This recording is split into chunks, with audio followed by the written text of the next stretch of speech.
আসসালামু আলাইকুম। এয়ারপোর্টে বাংলাদেশ ক্রিকেট দলের প্লেয়ারদের সাথে যে ধরনের আচরণ করা হয়েছে, এটা আসলে আমি ব্যক্তিগতভাবে সাপোর্ট করি না। কিন্তু তারপরও তারা যেটা খেলছে লাস্ট ম্যাচে, আপনারা স্কোরে দেখতে পাচ্ছেন বাংলাদেশের শুধু সাইফ হাসান ছাড়া কেউ 10 রানও করতে পারে না। পাশাপাশি ওদের আফগানিস্তানের বোলিংটা দেখেন কি মারাত্মক। ওরা কি এতই ভালো বলার যে তাদের বল খেলতেই পারবে না? কীভাবে উইকেট পড়ছে! প্রথম 58 রানে ছিল 2 উইকেট, এরপর মাত্র 35 রানে অল আউট হয়ে গেছে। এটা কেমন ব্যাটিং!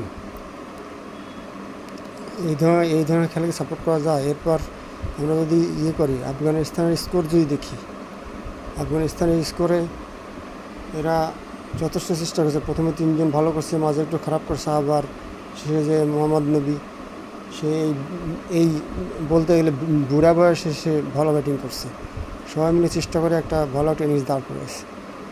সেক্ষেত্রে আমাদের বোলিংয়ের কী অবস্থা! বোলিং আপনার যারা মূল স্ট্রাইক বলার, ফাস্ট বলার, তারাই অতিরিক্ত রান দিয়ে খেলছে, আর অন্যরা একটু চেষ্টা করে যা করার করছে আর কি। কিন্তু আলটিমেটলি যে রেজাল্ট আসছে, এটা তো মেনে নেওয়ার মতো না।